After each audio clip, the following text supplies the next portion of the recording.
그것이 더 중요하건만 무엇 주느냐 그것이 기뻐하건만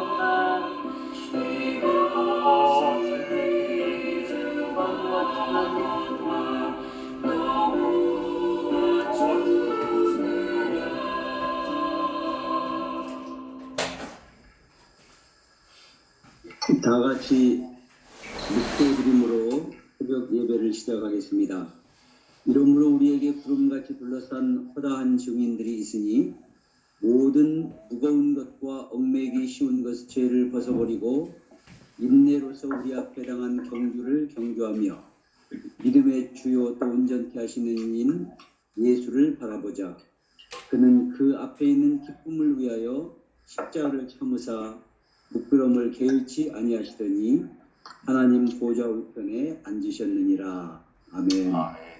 김필수 선교사님 기도 인도해 주시겠습니다. 기도하겠습니다. 아버지 하나님, 오늘도 우리의 기도를 들으시고 또 우리의 마음을, 우리들의 눈물을 하나님 연약하지만 또 어리석지만 우리를 여전히 변함없이 주님께서 인정하여 주시고 긍휼히 여겨주시니 진정으로 감사를 드립니다.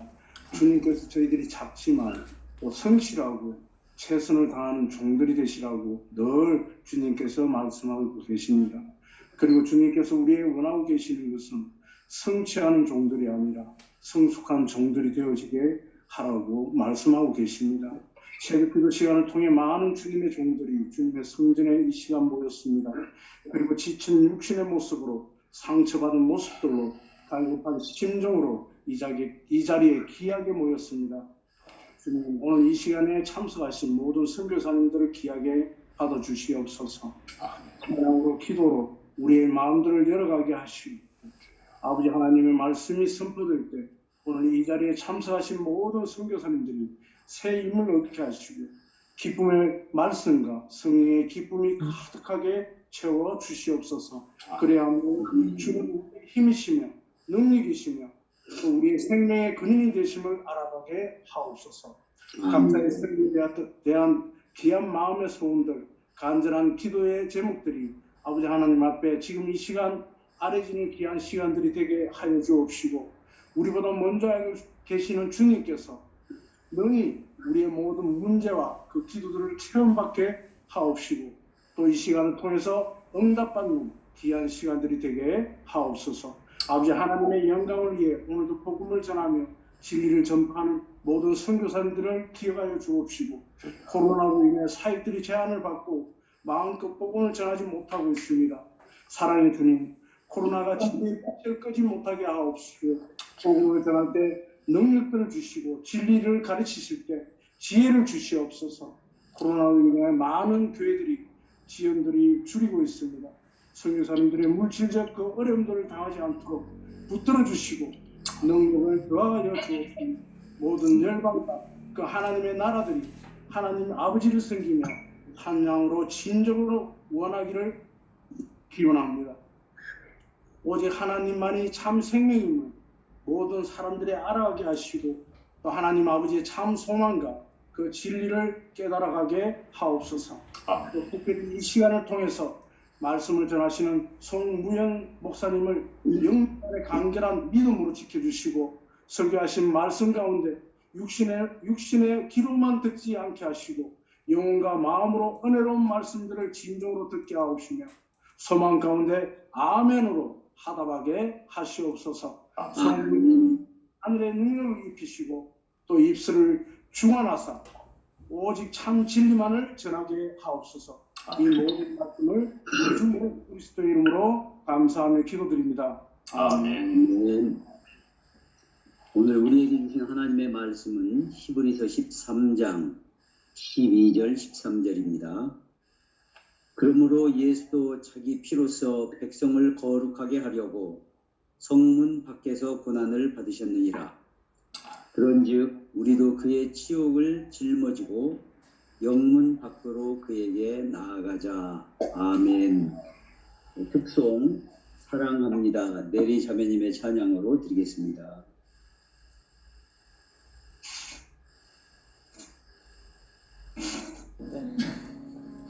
대리가 이제 사역도 배울 겸 이제 이렇게 해서 사무실에 처음 왔잖아.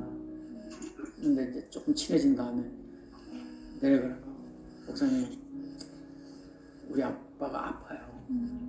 1년 동안 아빠가 교회를 못 나갔어요. 아파서 누워 계시느라고. 그래? 그럼 내가 신방 갈게. 그래서 내리 집에 갔잖아요.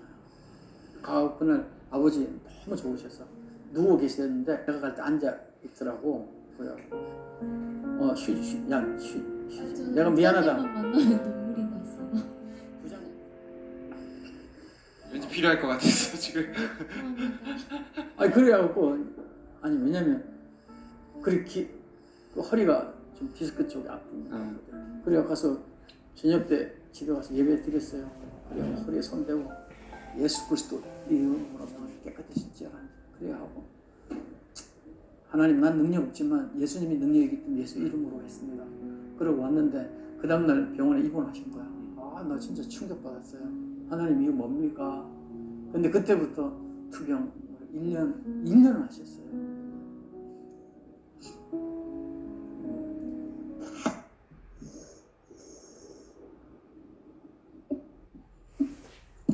또 마음이 아플 것 같아요. 그래서 아버지가 이제 돌아가셨어요. 천국으로 가시고 이제 아버지 가시면서 남겨준 게 아버지 아픔을 통하여 하나님 아버지를 깊이 알게 된 거죠. 그때 이제 이 곡이 나옵니다. 아, 사랑합니다. 지금까지 달려왔죠.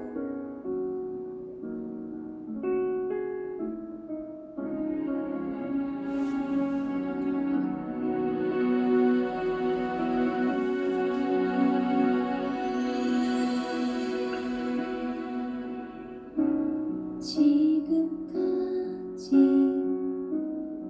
달려왔죠. 오랜 아픔 이겨내고 수도 없이 넘어지고 찢겨지만 은하라요. 사랑합니다.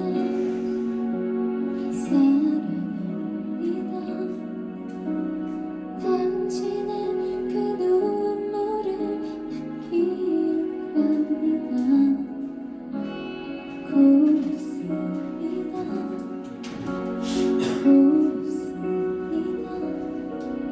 잘 이겨냈죠.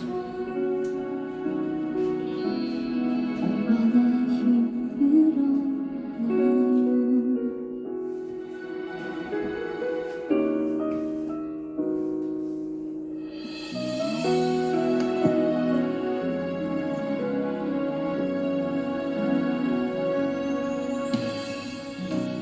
지금까지 달려왔죠.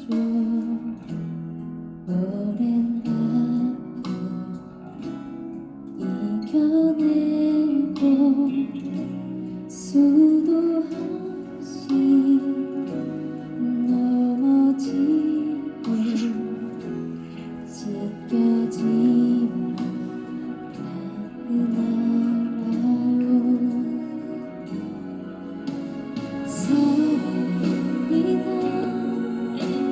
사랑합니다. 당신의 그 눈물을 난 기억합니다. 고맙습니다.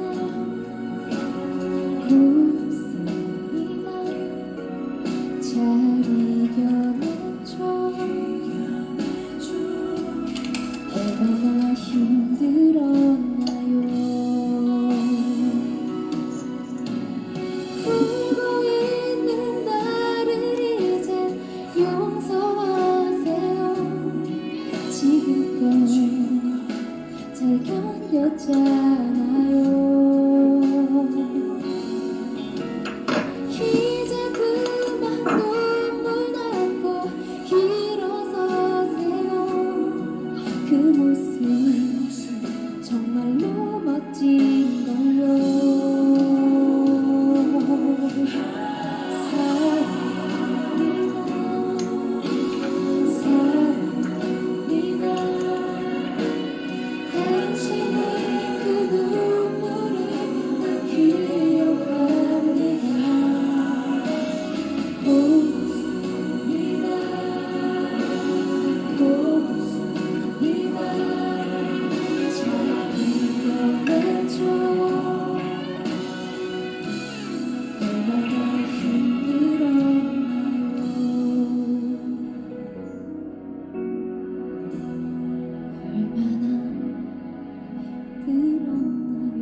말씀을 전해주실 송무현 목사님을 소개해드립니다.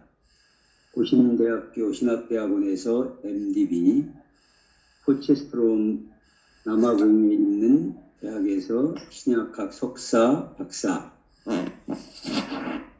그리고 미션 포 올레이션스의 총무, 남일교회 담임 목사, 성경신학대학원 부교수를 역임하시고 현재는 하베스트 대학원 교수님이십니다. 우리를 거룩하게 하려고 고난받으신 예수님이라는 제목으로 말씀을 전해주시겠습니다. 우리 선교사님들 또 만나게 되어서 반갑습니다.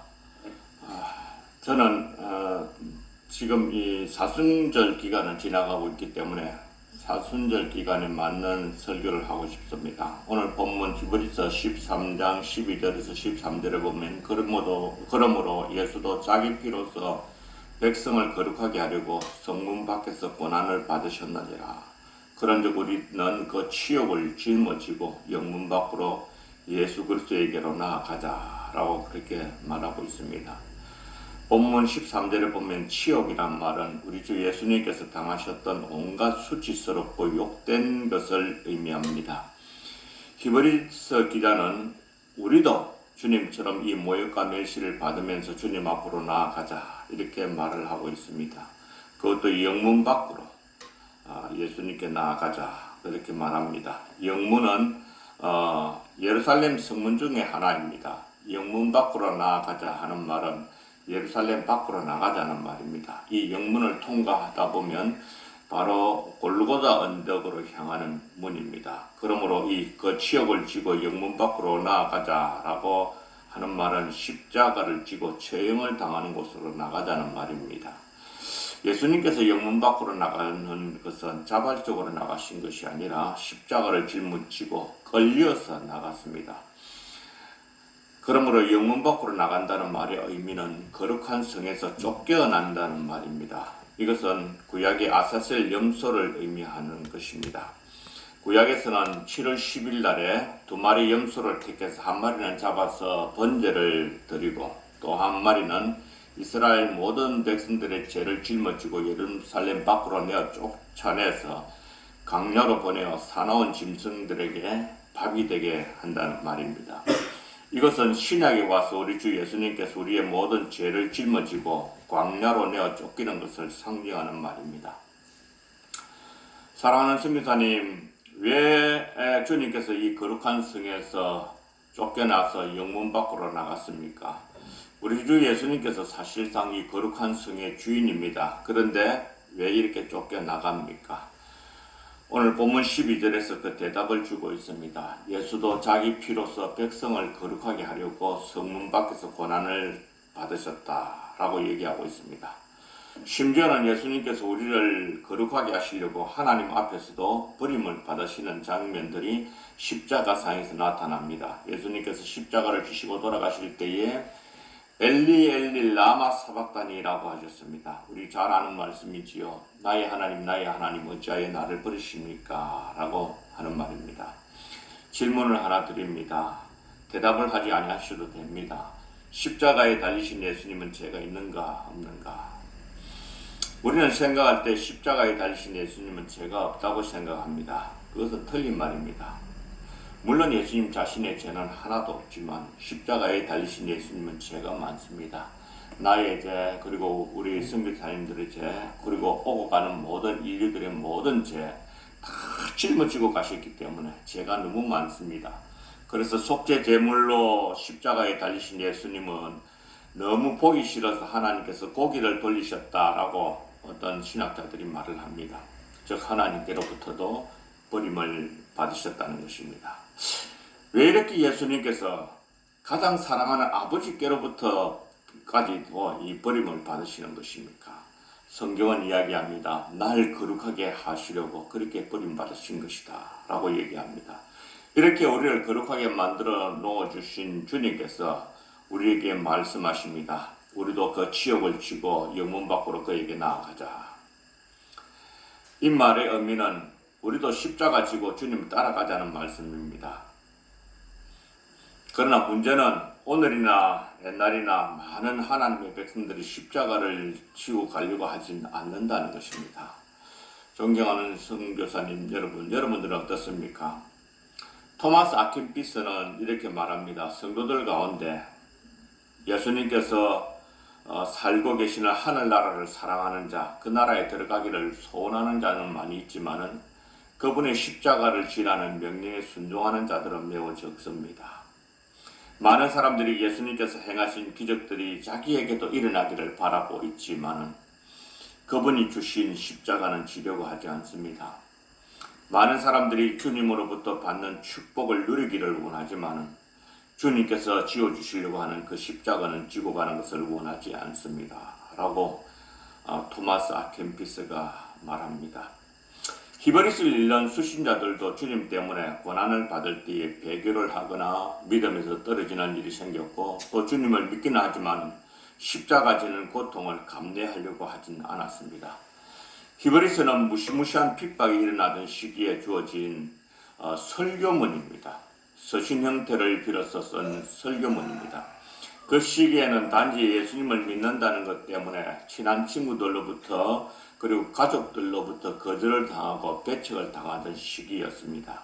그때에 히브리서 기자는 히브리서를 읽는 수신자들에게 예수님께서 우리를 거룩하게 만들기 위하여 온갖 모욕과 멸시를 짊어지고 영문 밖으로 가셨으니 우리도 영문 밖으로 주님께서 지신 그 모욕을 당하더라도 그 모욕을 짊어지고 예수님 앞으로 나아가자, 그렇게 권면하고 있습니다. 저는 이 사순절 기간만 되면 이 본문을 자주 묵상합니다. 그래서 저는 오늘 우리 선교사님들과 이 새벽기도에서 이 영문 밖으로 끌려가시면서 고난을 받으신 예수님을 묵상하는 시간들을 가져보고자 합니다. 그래서 자주 우리 잃어버렸던 예수님의 고통과 고난을 묵상함으로 다시 우리 영적인 자세를 정립해 보고자 하는 그런 마음에서 이 말씀을 준비했습니다. 첫 번째로 겟세마네 동산에서 고난을 당하신 예수님을 묵상해 보기를 원합니다. 이 겟세마네라는 말의 의미는 기름을 짠다 하는 말입니다. 그곳에서 예수님은 기름을 짜듯이 자신의 피와 땀과 눈물을 짜는 기도를 드렸었습니다. 누가복음 22장 44절을 읽어보면 예수께서 힘쓰고 애써 더욱 간절히 기도하시니 땀이 땅에 떨어지는 빗방울 같이 되더라, 그렇게 말씀을 하고 있습니다. 예수님께서 기도하실 때에 피와 땀을 흘렸다는 이런 기록은 누가복음밖에 없습니다. 이것을 가리켜서 사람들은 말을 하기를 예수님께서 간절히 기도했다는 문학적인 표현이라 그렇게 말합니다. 그러나 아닙니다. 문학적인 표현이 아닙니다. 저자인 누가는 의사입니다. 누가는 이 본문을 기록할 때에 의사로서만 느낄 수 있는 특별한 지식을 가지고 성령의 감동을 받아서 기록한 것입니다. 기록에 의하면 누가복음에 쓰여질 그 당시에 악독한 죄를 지은 자를 때려 죽이는 형벌이 있었다고 합니다. 때려 죽이는 사형 방법이죠. 그런데 이상한 것은 때려 죽임을 받은 사람들의 시체를 살펴보면 매를 맞지 아니한 부분에서도 땀샘이 터져서 그곳에 피와 땀이 같이 흘러나왔다는 그런 기록이 있습니다. 이런 걸 볼 때에 매로 맞을 때 그 고통을 이기려고 너무 몸에 용을 쓰다 보면 얻어맞지 않는 그런 부분에서도 땀샘이 터져서 피와 땀이 섞여서 흘러나왔다는 기록이 있습니다. 이처럼 우리 주님께서도 기도하실 때에 저와 여러분들을 위하여서 너무 간절히 기도하셨기에 땀샘이 터져서 피가 땀과 같이 섞여서 떨어질 정도로 그렇게 기도하셨다라고 하신 겁니다. 이것을 의사였던 누가만이 볼 수가 있었고 누가만이 기록했던 것입니다. 누가복음 22장 14절의 내용을 해석한 성경이 있다면 히브리서 5장 7절의 말씀입니다. 그는 육체에 계실 때에 자기를 죽음에서 능히 구원하실 이에게 심한 통곡과 눈물로 간구와 소원을 올렸고 그의 경외하심을 인하여 들으심을 얻었느니라, 그렇게 기록하고 있습니다. 히브리서 5장 7절에서 8절에 보면 예수님은 십자가 지시기 전에 겟세마네 동산에서 우리의 구원을 위하여 우신 분입니다. 그것도 심히 통곡하면서 간구하셨던 분입니다. 우셨을 뿐만 아니라 피땀을 흘려가면서 우리를 위하여 그렇게 간절히 기도해 주셨던 분입니다. 사랑하는 수미사님 그리고 목사님 여러분, 저와 여러분들은 교회의 지도자들입니다. 진지하게 우리 자신에게 물어볼 수 있는 시간을 한번 가져보십시다. 우리는 주님의 교회를 위하여 피땀이 쏟아질 정도로 이렇게 기도해 보신 적이 있습니까?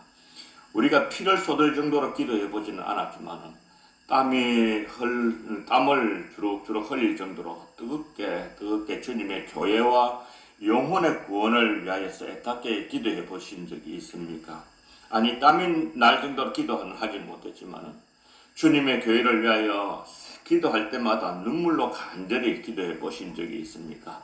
특별히 교회가 위기에 처해 있을 때에 하나님의 백성들이 하나님의 말씀에 집중하지 못하고 세상적으로 흘러갈 때에 눈물을 흘리면서 그들을 위하여 간절히 기도해 보신 적이 있습니까? 선교지에서 오랫동안 사역을 했지만 선교 현장에서 많은 영혼들이 변화되지 않아서 안타까워서 눈물로 선교지의 영혼을 위하여 기도해 본 적이 있습니까? 내 가족이 믿음의 길로 가지 못해서 점점 세상으로 나가는 그런 모습을 보고 주님 앞에 눈물로 호소해 보신 적이 있으십니까? 우리 주님께서는 저와 여러분들을 거룩한 백성으로 만들기 위하여 피와 땀과 눈물로 기도하신 분입니다. 그 주님께서 피눈물을 흘려주시면서 간절히 기도해 주심으로 저와 여러분들이 거룩해진 것입니다. 사실 앞날을 생각해 볼 때에 우리가 살아온 시대보다도 더 어렵게 살아갈 우리 다음 세대, 또 우리 자녀들의 세대를 위해서는 좀 간절히 눈물 흘리면서 기도해야 되지 않겠습니까? 그래서 우리들의 기도로 인해서 그들이 죄악이 더 관영해질 이 세상에서 거룩한 인생을 살아갈 수만 있다면, 그리고 그들이 더 거룩한 인생을 살 뿐만 아니라 많은 사람들을 거룩한 삶을 살아갈 수 있는 그런 사람으로 만들어갈 수만 있다면 우리도 하나님 앞에 눈물로 기도해야 되지 않을까요? 저는 한나를 생각할 때 참으로 큰 은혜를 받습니다. 한나가 아들 사무엘을 유학 보낸 것이 그녀가 선택했던 가장 잘못된 선택이 아니었을까 생각합니다. 엘리 제사장 집안에 보냈는데 홈리와 비느하스가 있는 곳, 하나님을 모르는 불량자가 있는 그곳에 어린 사무엘을 보냈습니다. 그런데도 불구하고 사무엘은 그들의 악한 영향을 받지 않고 불량한 환경 속에서도 거룩한 하나님의 종으로 자라났던 것입니다. 어떻게 그것이 가능했을까? 사람은 환경의 산물입니다. 그럼에도 불구하고 이 어린 사무엘이 어떻게 하나님 앞에 거룩한 종으로 이렇게 자라날 수 있었을까요? 그것은 한나의 기도 때문일 겁니다. 나중에 사무엘은 사울을 왕으로 세울 때에 그가 피를 토하면서 했던 말이 있습니다. 나는 너희를 위하여 기도하기를 쉬는 저를 여호와 앞에서 결단코 범하지 않겠다라고 그렇게 고백을 했었습니다. 우리는 잘 아는 어거스틴의 어머니 모니카, 그녀에 대하여 잘 알고 있습니다. 근데 그 어거스틴이 기도해도 돌아오지 않고 아무리 간절히 기도해도 돌아오지 않으니까 암브로스 감독에게 찾아가서 감독님, 우리 하나님께서는 우리 아들을 택한 백성이 되지 않게 하셨는가 봅니다. 버리셨는가 봅니다. 그렇게 울면서 자신의 마음을 토로했었습니다. 그때 암브로스 감독이 했던 유명한 말이 있습니다. 모니카여, 눈물로 기도했던 자식은 망하지 않는다라고 했습니다.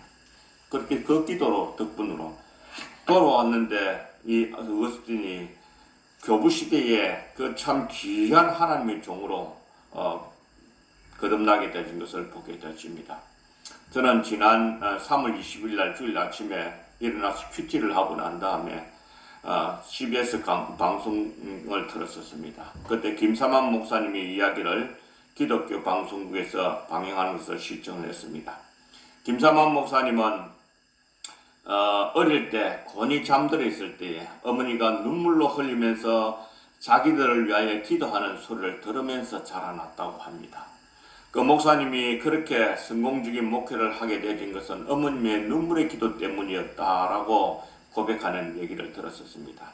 아마 그분이 새벽기도 운동을 한국에서 일으켰던 유명한 목사님으로서 살아오게 된 것은 우연히 된 것은 아닙니다. 그 어머니가 간절히 기도했던 것, 그로 인해서 한 사람의 시기대를 움직여가는 한 귀한 영적 지도자들을 양산해낸 것이 아니겠는가 생각해 봅니다. 사랑하는 선교사님, 우리 주님께서 우리를 위하여 피와 땀과 눈물을 흘리면서 간절히 기도하셨듯이 우리도 우리 다음 세대를 위하여, 그리고 우리 선교지의 현장을 위하여, 그리고 우리 자녀들을 위하여 눈물로 기도만 할 수 있다면 우리가 할 일을 다 하는 것이 아닐까 조심스럽게 생각해 봅니다. 우리가 눈물로 다음 세대를 위하여 기도할 때 그들의 장래가 거룩한 인생을 살아갈 뿐만 아니라 이 세상을 더 거룩한 사람들로 가득 차게 만들어 갈 수 있다고 한다면 우리가 지금 현재 뿌릴 수 있는 것은 눈물이 아니겠습니까? 두 번째로 예수님께서는 재판을 받으시면서 당하신 고난이 있습니다.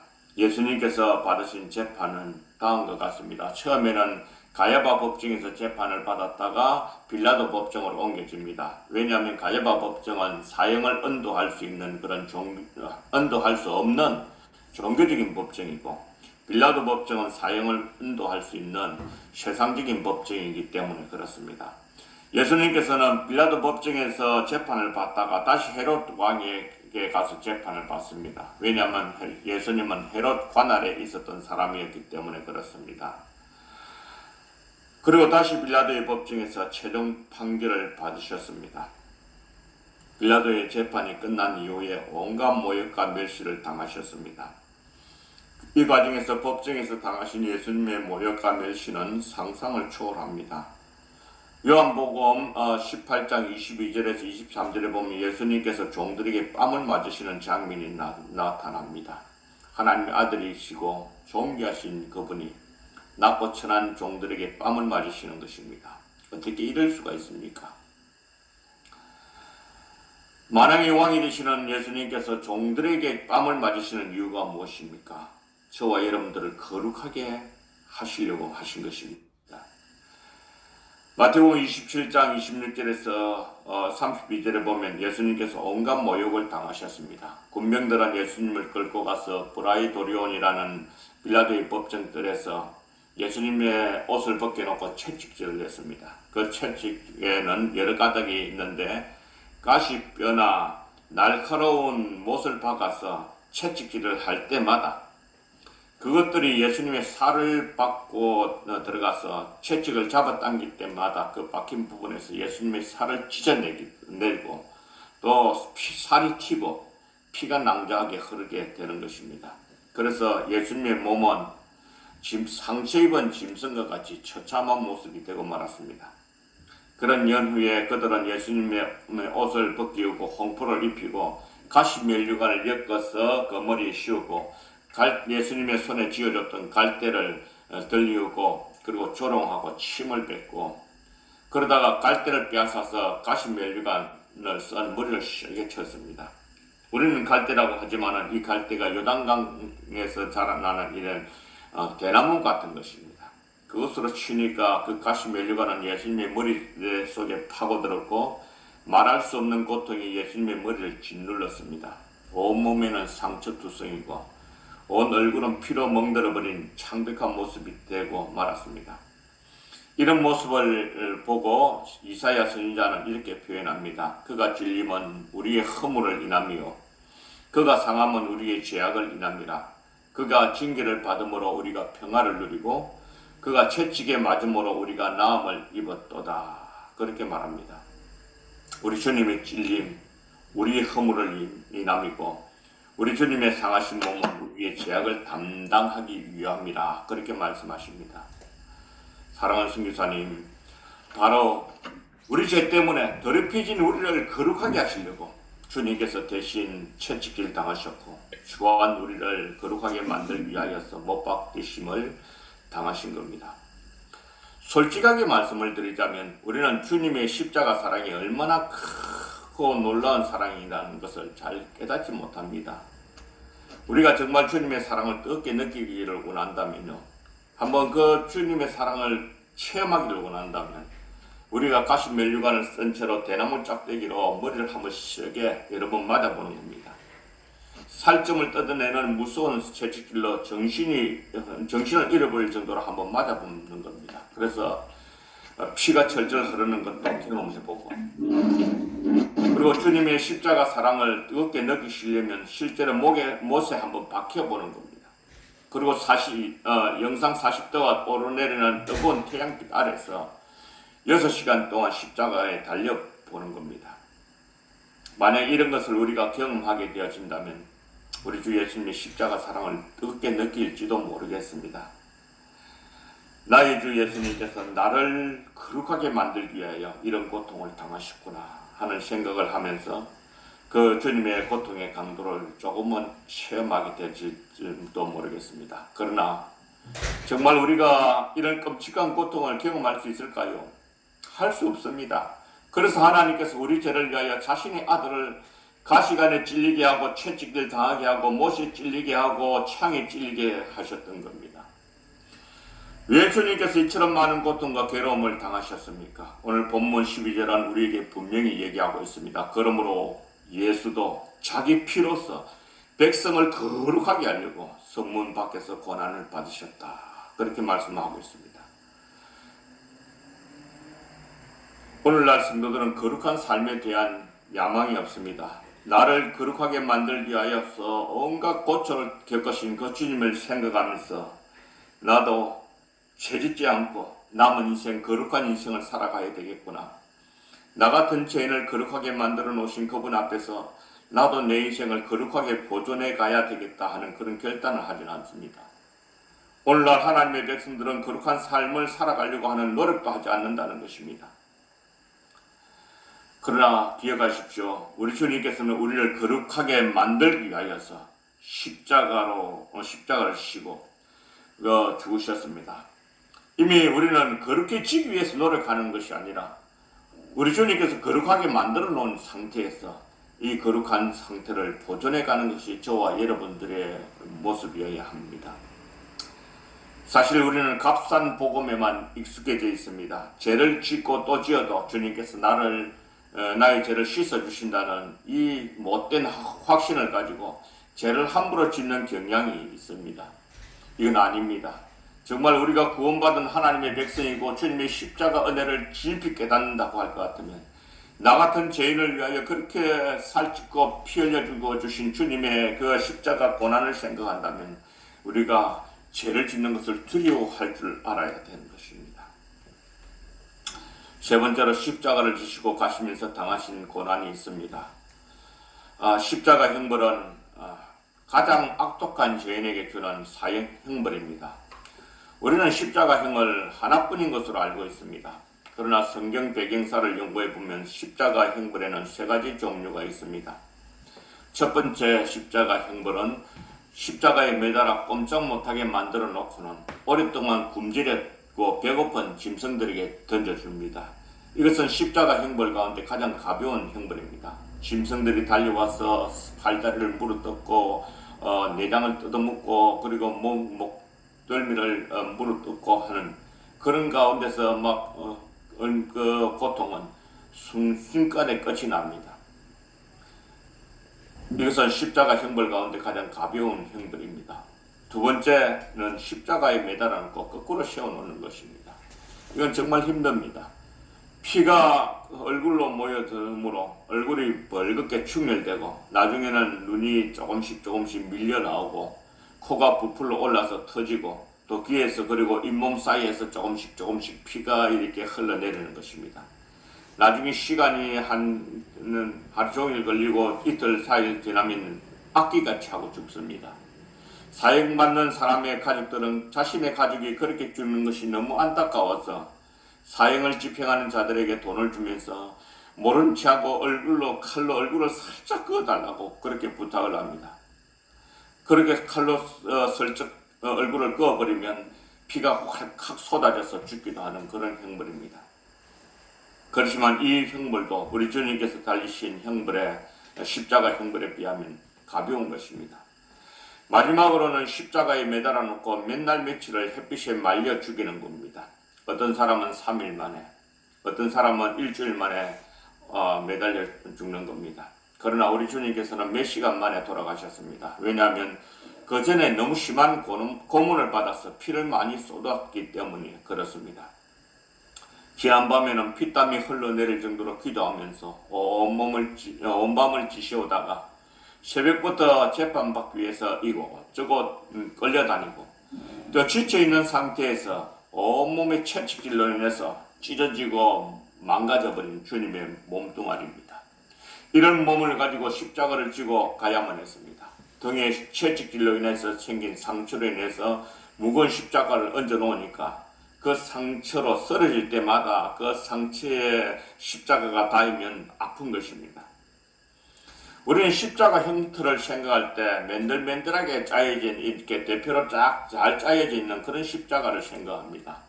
그러나 그 당시의 십자가는 그런 모습이 아닙니다. 그냥 나무를 잘라서 십자가로 만들어 놓았는데 장가지를 치고 만들기는 했지만은 군데군데 옹이가 불쑥불쑥 튀어나오는 부분도 있는 것입니다. 그 부분에 채찍질 당하신 주님의 등에 닿을 때에 그 아픔은 칼로 찌르는 듯한 아픔이 있었던 것입니다. 사랑하는 성교사님, 무엇 때문에 예수님께서 이런 고통스러운 십자가를 지시고 영문 밖으로 가셔야만 했습니까? 그것은 우리를 씻어서 거룩한 백성 만들어서 하나님의 자녀로 만들어서 천국으로 인도하기 위해서 그렇게 하신 것입니다. 성경은 오늘 우리에게 우리 주님께서 당하신 고난을 우리도 짊어지고 같이 가자라고 말씀하십니다. 히브리서 13장 12절에서 13절에 보면 그러므로 예수도 자기 피로서 백성을 거룩하게 하려고 성문 밖에서 고난을 받으셨다라고 하시면서 그렇게 하신 적 우리도 그 치욕을 지고 영문 밖으로 그에게 나아가자라고 말씀하고 있습니다. 사실 우리도 이 시대의 제약을 짊어지고 시대의 아픔을 짊어지고 다음 세대 내 자녀들이 살아갈 이 세상의 모든 것을 바라보면서 이 청년들의 잘못된 것들을 바라보면서 그들이 거룩한 인생을 살아가도록 하기 위해서 모범을 보이면서 살아가도록 해야 되지 않겠습니까? 네 번째로 십자가를 지고 가시면서 당한 고난이 있습니다. 십자가를 지고 가실 때 통상적으로 먼 길을 돌아서 갑니다. 바로 직선 코스로 바로 이 골고다 언덕으로 가지는 않습니다. 그 이유는 다음과 같습니다. 첫 번째 이유로는 십자가의 못을 박을 때 반항하지 못하도록 완전히 힘을 빼놓고자 하는 그런 의도가 있습니다. 두 번째 이유는 교육적인 효과 때문입니다. 로마에 대항하면 이렇게 될 것이다 하는 교육을 식민지 사람들에게 보여주고자 십자가를 지고 가는 처참한 모습을 보여주는 겁니다. 그러면